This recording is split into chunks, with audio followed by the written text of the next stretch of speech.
Assalamualaikum warahmatullahi wabarakatuh. Selamat pagi anak-anak soleh dan soleha. Bagaimana kabar kalian hari ini? Semoga kita semua selalu diberikan kesehatan ya. Amin. Untuk pelajaran tema kali ini, kita akan memasuki muatan IPS tentang sumber daya alam tambang, manfaatnya, dan persebarannya. Agar kita dapat memahami materi ini dengan baik, yuk sama-sama kita simak video pembelajaran berikut ini. Apa pengertian dari sumber daya alam? Sumber daya alam adalah segala sesuatu yang berasal dari alam dan dapat dimanfaatkan untuk memenuhi kebutuhan manusia. Sumber daya alam ini terbagi menjadi dua, yaitu adalah sumber daya alam hayati atau biotik dan sumber daya alam non-hayati atau abiotik. Bio hidup, abio tidak hidup. Ingat-ingat ya, kita jelaskan lebih lanjut. Nah, anak-anak, sumber daya alam hayati atau biotik artinya semua kekayaan alam berupa makhluk hidup, baik itu dari tumbuhan maupun dari hewan. Itu termasuk ke dalam SDA hayati atau biotik. Sedangkan sumber daya alam non-hayati atau abiotik artinya semua kekayaan alam berupa benda mati yang diambil manfaatnya seperti cahaya matahari, air, angin, dan lain sebagainya. Itu bedanya ya, kalian ingat-ingat. Oke, sekarang kita beralih ke jenis sumber daya alam. Jenis sumber daya alam itu terbagi menjadi dua macam. Yang pertama adalah sumber daya alam yang tidak dapat diperbaharui. Dan yang kedua adalah sumber daya alam yang dapat diperbaharui. SDA yang tidak dapat diperbaharui. Artinya sumber daya alam ini dapat habis atau punah jika terus-menerus digunakan. Contoh dari sumber daya alam yang tidak dapat diperbaharui adalah hasil tambang. Contohnya batu bara, minyak bumi, sumber daya alam mineral logam, dan sumber daya alam mineral bukan logam. Kita akan bahas batu bara.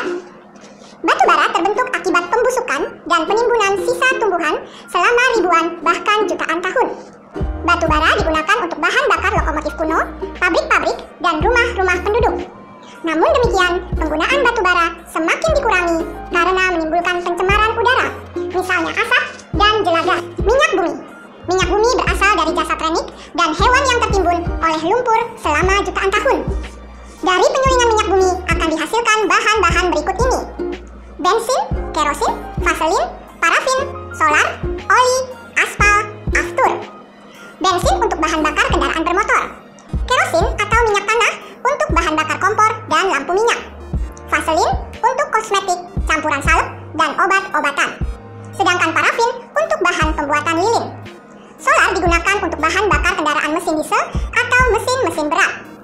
Oli untuk pelicin gigi-gigi roda. Aspal digunakan untuk bahan pengeras jalan, sedangkan aftur untuk bahan bakar pesawat terbang. Sumber daya alam mineral logam.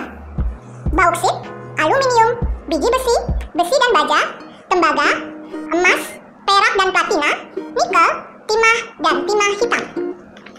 Bauksit digunakan sebagai bahan dasar pembuatan aluminium. Aluminium berwarna putih, tahan karat, ringan, dan mudah menghantar panas.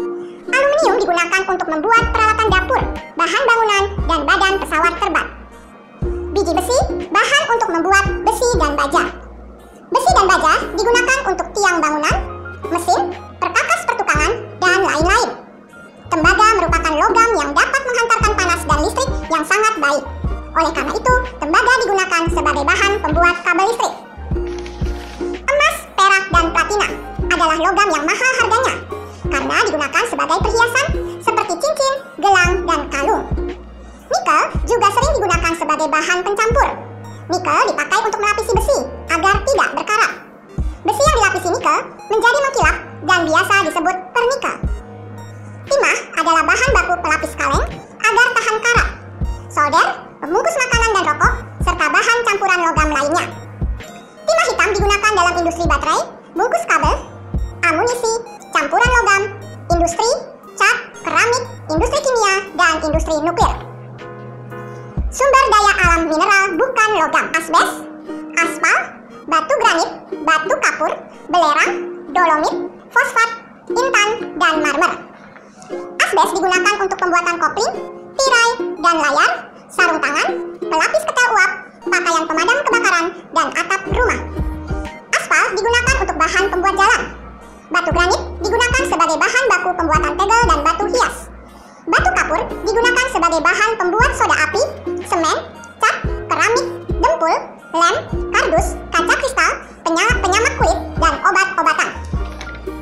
Belerang digunakan untuk industri pupuk, kertas, cat, plastik, bahan sintetis. Dolomit digunakan untuk bahan pembuat pupuk. Fosfat digunakan sebagai bahan baku pupuk buatan. Intan digunakan sebagai perhiasan. Dan marmer digunakan sebagai bahan baku pembuatan kubin. Sumber daya alam yang dapat diperbarui. Artinya, sumber daya alam ini tidak dapat habis atau punah jika digunakan.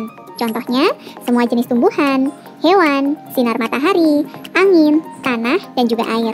Sumber daya alam ini bisa diolah kembali dan bisa dimanfaatkan oleh manusia secara terus. Baik, sekarang kita beralih ke pemanfaatan sumber daya alam. Pemanfaatan SDA yang dapat diperbaharui, yaitu yang pertama adalah sebagai bahan makanan. Misalnya tumbuhan, itu padi, jagung, singkong sebagai sumber karbohidrat, atau palawija dan sayur mayur untuk sumber makanan kita. Untuk hewan, contohnya sapi, kita manfaatkan dagingnya, kemudian susunya, atau unggas seperti bebek, ayam, kita manfaatkan, kita olah sebagai sumber makanan. Kemudian yang selanjutnya adalah sebagai pembangkit listrik. Misalnya anak-anak, cahaya matahari dengan sistem sel surya atau panel surya. Angin, uap, air itu dapat juga dimanfaatkan sebagai sumber tenaga pembangkit listrik. Yang berikutnya anak-anak, sebagai bahan untuk kosmetik. Misalnya ya, herbal seperti jahe dan daun sirih itu digunakan sebagai obat. Cangkang binatang laut bisa dijadikan bahan baku kosmetik. Nah, yang terakhir adalah sebagai bahan pembuatan pakaian. Contohnya kapas ya, kita gunakan sebagai bahan baku pembuatan pakaian yang kita kenakan sehari-hari. Oke, Bu Prita teruskan ya. Yang selanjutnya adalah pemanfaatan sumber daya alam yang tidak dapat diperbaharui. Yang pertama adalah pemanfaatan sebagai bahan bakar minyak bumi. Kita ketahui minyak bumi ini bisa diolah menjadi berbagai macam hal. Menjadi aftur, bahan bakar pesawat, solar, bahan bakar kereta api atau kendaraan besar. Kemudian bensin premium sebagai bahan bakar motor ataupun mobil. Yang kedua sebagai bahan pembuat peralatan. Misalnya besi, tembaga, nikel, logam yang dimanfaatkan sebagai bahan pembuat peralatan. Baik itu peralatan rumah tangga ataupun bahan baku kendaraan seperti badan pesawat, badan mobil, dan lain sebagainya. Dan pemanfaatan yang terakhir bagi sumber daya alam yang tidak dapat diperbaharui adalah sebagai bahan pembuat perhiasan. Misalnya bahan tambang seperti emas, perak, berlian yang dijadikan sebagai bahan utama pembuatan perhiasan yang bernilai harganya. Itu dia anak-anak mengenai pemanfaatan sumber daya alam baik itu yang dapat diperbaharui maupun yang tidak. Persebaran hasil tambang di Indonesia. Yang pertama ada Pulau Sumatera yang menghasilkan minyak bumi, timah, batu bara, emas, dan bauksit. Pulau Sumatera juga merupakan penghasil timah terbesar di Indonesia, tepatnya berada di Pulau Bangka Belitung.